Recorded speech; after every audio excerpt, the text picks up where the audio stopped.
presidente da Câmara dos Deputados, Hugo Mota, quer votar na próxima terça-feira o projeto de lei enviado pelo governo federal que trata sobre o fim da escala 6x1.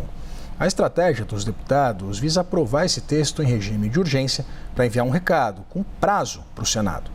Já os senadores da oposição articulam um plano B para tentar barrar ou pelo menos atrasar o avanço da PEC, que já está no Senado. A nossa repórter Elis Barreto traz os detalhes desses movimentos envolvendo a articulação sobre esses dois textos. Elis, seja muito bem-vinda. Bom dia. Eu queria entender exatamente o que está por trás dessa nova incursão na Câmara dos Deputados.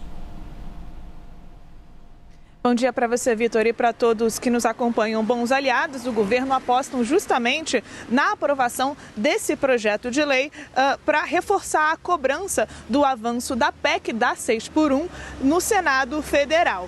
O texto do projeto de lei, a gente vai explicar aqui porque tem um pouco de processo legislativo. O texto desse projeto de lei está atualmente em regime de urgência. Ele foi enviado para o governo em regime de urgência. Ele também estabelece o fim da escala 6x1 e o limite de 40 horas semanais por jornada. O conteúdo desse projeto, então, é o mesmo que foi aprovado na Câmara da PEC, que está agora no Senado Federal.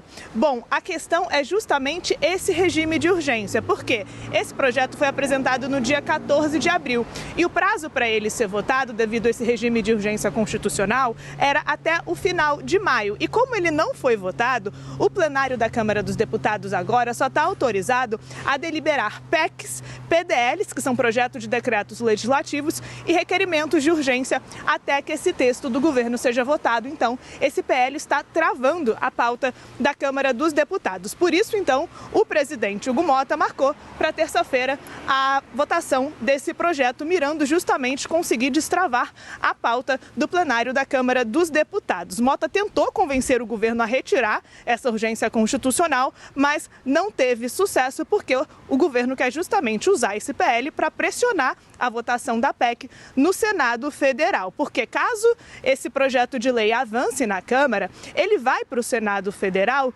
já com regime de urgência, ou seja, se ele não for votado também em 45 dias no plenário do Senado, ele também passa a trancar a pauta do Senado. Isso, então, é uma maneira do governo fazer com que o Senado, fazer com que Davi Alcolumbre articule para que a PEC, que acaba com a escala 6x1, possa ser votada. Bom, acontece que a oposição no Senado também está se preparando, como você disse. No meio dessa indefinição sobre o avanço lá na Casa Alta, alguns parlamentares de oposição avaliam estratégias para negociar alguns ajustes no texto dessa PEC.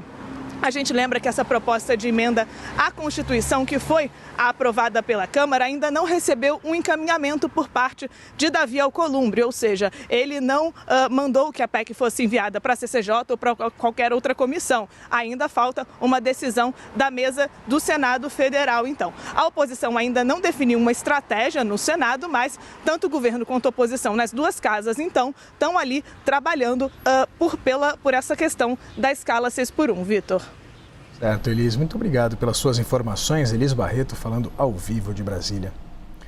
E olha, sobre toda essa discussão em torno do fim da escala 6x1, a gente conversou com Paulo Solmusti, que é presidente executivo da Associação Brasileira de Bares e Restaurantes. E para ele esse tema deveria ser discutido com mais calma. Com o que veio da Câmara, mas muito animado com a postura do senador Davi Alcolumbre, que tem mostrado uma responsabilidade democrática muito grande. Tem dito abertamente que esse é um tema para ser discutido com calma. É importante que toda a sociedade conheça os custos, eles são muito amplos. Por exemplo, bares e restaurantes vão ter um aumento de custo de 20%, isso fora a dificuldade de encontrar mão de obra, que é insolúvel, na minha opinião. Mas nós vamos ter num condomínio 20, numa clínica médica 20.